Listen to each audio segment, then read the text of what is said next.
9 देने पड़े खरीद के तुरंत 9 लगभग 20,000 पैकेट सुपौल को कल बांटना पड़ा सूखा राशन। आज भी 2 से 3,000 पैकेट और पैकेट आ रहा है। अभी 2,000 पैकेट मैंने सूखा राशन अभी तुरंत यहाँ मैंने किया। अभी भीतर में भी कम से कम ये स्थिति थी कि घर में कुछ नहीं था तो लगभग 50,000 रुपया एक परिवार को 1,000 रुपया मैंने अभी मदद की जो भीतर के रास्ते में। हालात इतने बुरे हैं, ना तो भूसा, ना तो डॉक्टर, ना तो दवाई, ना तो सांप की व्यवस्था। कुछ त्रासदी के बाद जनता ने 2 क्विंटल अनाज 2 क्विंटल गेहूं लेकर के अपने दर्द को भूले। और ये बांध वर्ल्ड बैंक से बनी दोनों। हम ये जानना चाहते हैं सरकार से कि भीमनगर और वीरपुर और भपटियाही के बीच में बांध और नदी इक्वल 1.5 हाथ की मात्र बराबरी में और सीपेज गहरा है। हमें सरकार बताइए ना कि अस्पर चौड़ा है नहीं, बांध ऊंचा है नहीं, सीपेज गहरा है, नदी ऊपर हो गया। अगली रणनीति क्या हो गया? अब सदन में 20 दिनों में मैं 5 बार हाइडिंग के मामले को, अस्पर के मामले को पक्कीकरण और चौड़ीकरण करने के लिए, लंबा करने के लिए मैंने मामला उठाया। और इस बांध को दोनों पश्चिमी और पूर्वी तटबंध को मैंने हाइट बड़ा करने की मैंने कही कि आप हाइट को सबसे पहले ऊंचा कीजिए और अस्पर को आप लंबा कीजिए और चौड़ा कीजिए।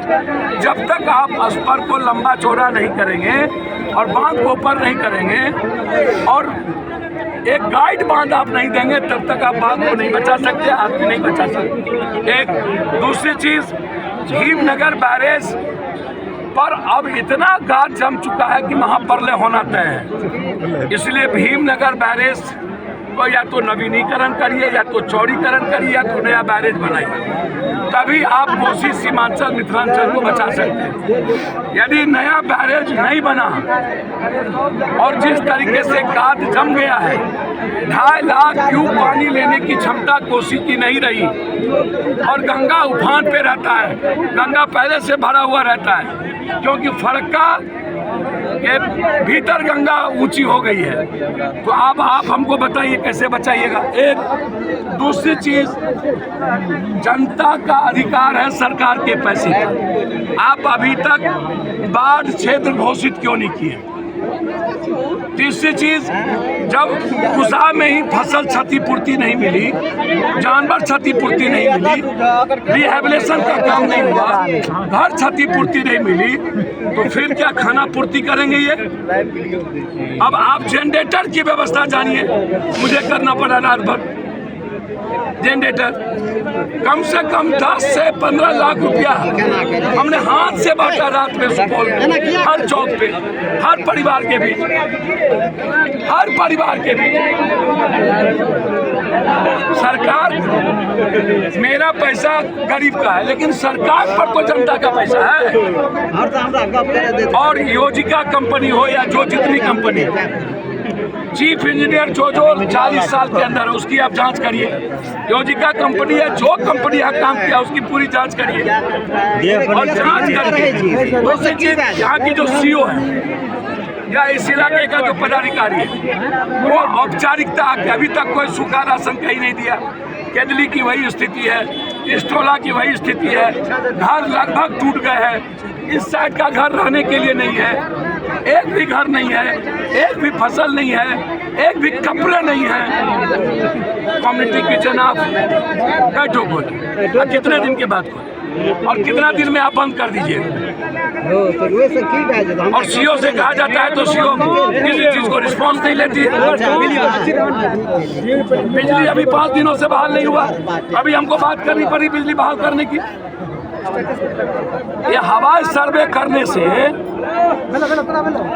और दुबई में दारू पीने से काम चलेगा और दिल्ली में सोने से और करोड़ों अरबों रुपया के चोर सबको जुटान करके पार्टी बनाने से, ये माफिया सबको कभी पैर झुका है इन लोगों का?